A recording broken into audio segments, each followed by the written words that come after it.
You read that it failed. Ignore my glitter packaging, I come packing crafting. Hello, and thank you so much for joining me here on SewStitchHex. I'm Macadamia, and today I'm going to be talking about a bad roommate freezer spell. So this is a spell I wrote a long time ago, but it's still valid, and I really like it, so I figured I'd share. I'm not going to actively be moving around to do it, because I don't like to actively produce the spells. I don't know, it feels weird. It feels like an empty gesture, and I know it's meant for educational purposes, but when I'm doing it, it's more real, and I can actually do it. When I'm just illustrating it, it doesn't feel as real. So I'm not going to do that. Plus, I don't want to waste any of the food involved, and there is food involved. Okay, so the bad roommate freezer spell is pretty easy. So I'm going to break down what it means, and then I'll tell you how to do it. So the breakdown of the meaning of the spell is really easy. It's a spell that has a bad roommate, and you are the good roommate, or at least you're the opposite of the bad roommate here, and you want them to stop doing something. You should have tried to handle this by talking, and if they're just being difficult and there is no way to fix it, then you can try the bad roommate freezer spell. So freezer spells are meant to freeze out a person, get them to chill out, kind of like a freezer or icebox spell is anyone whose name you prepare and freeze. It's to be frozen out. If you put your lover's name in there, you have frozen them or their sexuality out of your life. That's from Kat Uranwode. I'm sorry, I can never say names. I'm so bad. But I love her stuff. Of Lucky Mojo. That's what, like, her statement on it is. Basically, you're going to freeze someone out. That makes sense. Chill them out. If you need them to put them on ice, like, you need to cool off. Pretty basic. I mean, it's set in the name. What you're going to do is you would typically need a bag or like a jar or like a freezer safe jar, not just any jar that's going to explode when you put it in the freezer. And you would put their name in like a name paper with consecrated water, vinegar, or urine, and then, put them in there to get them to chill out. You wouldn't put anything like oil or alcohol in there because it's not going to freeze. And if you don't understand how that works, then you can look up why those don't freeze. But they don't freeze. Yeah. So for the freezer spell, you're going to freeze them out or try to get them to chill out. Because say they're causing lots of issues. Maybe they're not doing their share of the work. Maybe they're not participating in the proper share of household activities. Or they're just being overall rude and like disrespectful. And nothing you say or do seems to change that. It's a really, really easy spell. It's made so it's pretty innocuous. You're not going to notice it. What you're going to do is you're going to take either olives or grapes and either sea urchin spines or porcupine quills. And the reason why you're going to get olives is because that's the symbol of friendship, reconciliation, cleansing, or healing light. Fun thing to talk about is like olive oil. It's considered the harbinger of divine light and intellectual power. And it's purification for its calm properties. And I just thought that was really cute. I learned a little bit about olives and olive trees for funsies. But yeah, so it's a symbol of like friendship. That's why you extend an olive branch. You're trying to get that like common ground, get like on a friendly basis. With grapes, it's similar. The idea with the grape is that grapes symbolize prosperity and like they're fertile. So in my essence, I'm thinking of like you're drinking wine made of grapes. This is your community. This is your communion. This is like coming together. You have a fertile relationship. You have a blossoming relationship, one that's going to grow, and it's going to be positive and prosperous. That's the idea with the grapes. You can use either, whichever is easier to get, because some people have better access to one and not the other, or you don't like one and not the other, so whatever. And then for my spell, I used porcupine quills, which is what I have here. You can get them at like any random curio craft store or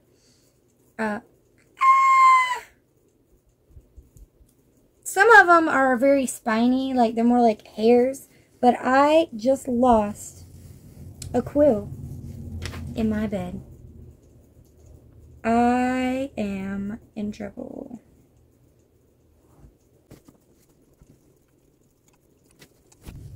Okay, catastrophe averted, but not for Lotso. This is a good way to warn you with the quills. If you use quills, they seem to me to be more prickly than the sea urchin spines, which you can also get the little spiny things from any curio craft. You can also order them online. They sell them by the bundles. I don't know if they hurt them to get them. I have no idea. But if I find them at a herbal shop, I like to assume that when they tell me that they're ethically sourced, that they are ethically sourced. Because they're also going to have like various oddities when you go. This was a great way to explain, like, be safe with the porcupine quills. But, so you're going to take the quill, which is what I used when I did it, and I used grapes. And depending on the way you write your spell, because you should write like a little something when you do it, but you could just channel the energy that you want into the spell. You're going to take the olive or the grape, and you're going to pierce it. When I did mine, I first pierced them after I froze them. You can pierce them first, kind of like the attack, because the reason why you use porcupine quills or sea urchin spines is because they are symbolic of, so the symbolism of a porcupine quills and use in magic, it is a sign of self-protection, independence, and like personal defense. It's a sign of individuality and confidence. You can use this as a sign of protection. So when you're piercing it, you are protecting yourself. You are putting out your defenses, but you're only doing one. You're not going to fill the thing with multiple pricks. You only need to do one, because this is just like a warning prick, basically. You put one in it. Now, if you do it before you freeze them, then you're not giving them time to cool off, and you're just attacking. So preferably you would do this after you've frozen your chosen olive or grape, and then you would pierce it, because if they have not properly chilled out, like say they're still, like now they're icy, but they're still disrespectful and like awful, then you put out your attack, your protection, your warding against their badness. Sea urchin quills are very much the same. Again, about self-protection, individuality, and porcupine quills are great for scrubbing on candles, but in this instance, they're great for a protection ritual due to their nature of protection from predators. Good for defense magic, curses and hexing, inner strength, uncrossings. It's a I have just like some that I was gifted, so they're kind of tiny. As you can see, they're like maybe 2 inches. No, it's not even 2 inches. It's like maybe an inch to an inch and a half or so. The tip is kind of hard to see. It's really pokey. But, I mean, I personally would recommend trying to find like an African porcupine, because they have a 6 to 8 inch quill, which is great because you can reuse it, and that's like massive. I have a couple of those, but I don't really use them that often. Porcupines are used in defense magic. They represent curses and hexes, inner strength, uncrossing. They are type of confidence, of independence, and as I stated, basic protection. They're really good for group defense and support, and they act as a really good way to like give a warning, like you need to back up kind of thing, or slow acting spells. They do require a calm demeanor under pressure. They can be used in blood work, although I feel like you'd have to sanitize them really well and be very careful. And of course, don't do blood work if you have medical issues or if there could be any other problems. And if you're going to do it, there's a whole video on blood work, and you can also do research on it. Yeah. But, so it's going to be used for protection. The sea urchin spines will be the same way. Sea urchins Which, fun fact, they have like a 5-petal pattern with spikes radiating around. 5 is the number of adaptations and energy, independent and manifest throughout and through the action and will. I don't know what the fuck that means. So, sea urchins in a general are a symbol of symmetry and balance, as well as stability and control, because of the fact that they have hundreds of tubular feet that provide stability. They act well they work to represent discernment, patience, knowledge, protection, stability, and they work really well in shadow work, but they're kind of like an anchor in a storm of negativity because of how they stick themselves onto a surface when they're in the water. This is another slow acting, like steady, kind of meditative kind of style of tool. So yes, this is a slower thing because, like I said, you're using this energy and you want it to be in a slower process. It takes a little while for the grape or the olive to freeze. It takes a little while for your protection to hit.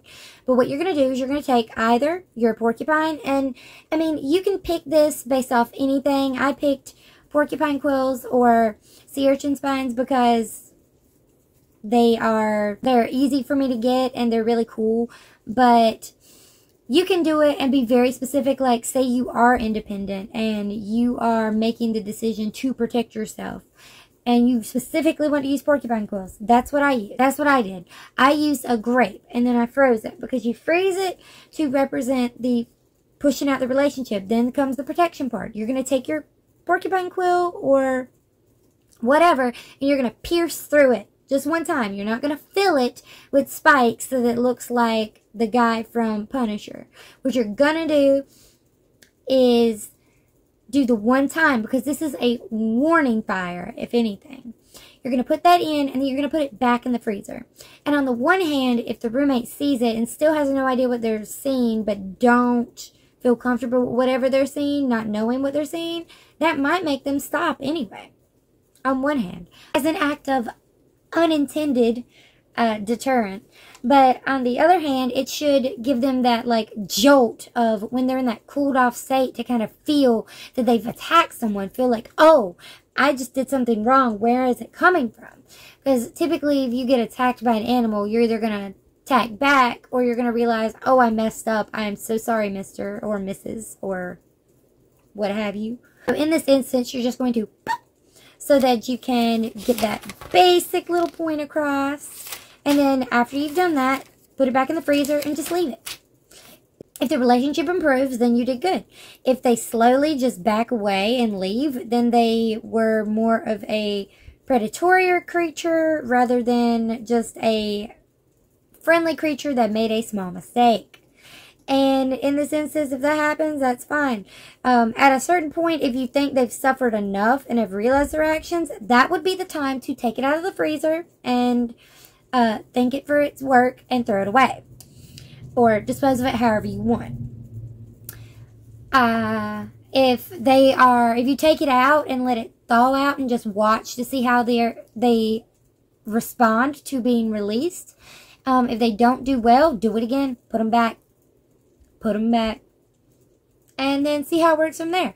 It's really a touch and feel kind of spell, but for me, it has worked. The one roommate that I've used it on when I was at college, they were awful. Like, they were absolutely terrible. I did it, and then they left me alone. Like, they just backed off. They were gone. I, like, never saw them anymore. They stopped trying to talk to me. They stopped being disrespectful. They always cleaned their dishes after that. I never saw them again. And then at the end of the semester, they moved out, didn't make a sound, didn't leave any mess. It was fantastic. Now, that doesn't mean that this will always work. Everything happens differently. If you do try it and have a different result, please let me know. Let me know if you've had to thaw it and refreeze it or how you did it. And if you don't want to do this untraditional vessel, you can always just make like a regular freezer spell where you use like a basic, like any regular basic wetting agent, like vinegar to sour a person, or salt water to turn, like, to make all their words bitter so that they end up biting their own, like tasting their own medicine, sort of. That's what I mean. Those are just the traditional freezer spells because you usually aren't just trying to use like water, because tap water isn't recommended because it doesn't hold the same charge and energy. But let's say you decided that you didn't want this to turn sour, that this is like a warning spell. This isn't like a get out of my life spell, okay? So you could just use like, say you wanted to be more of a loving relationship, more positive, more sweet, kind. You might could just charge some rose water in the moon or something. I don't know. You pick whatever symbolism you want to. Because I'm thinking like pink rose petals for a sweet and friendly friendship. Maybe a little purple for healing or something. You could use some like regular moon water that you've charged and make it like vibed for positive. Maybe some lavender water or rosemary. Rosemary would be great for like the friends and stuff. Or even cinnamon or something like that. Something to spice it up. But no, don't go crazy. Just do like a simple like herbal water and then put it in there if you wanted to. And then freeze it. And then of course you can't use alcohol or oil because they don't freeze, as I've mentioned before. And so yeah, that's just this simple spell. Alrighty, thank you guys so much for watching. If this was confusing at all, please let me know. If you like this and want to try it, please let me know. And I hope you guys have a wicked evening. I will see you here next time on SewStitchHex. Bye.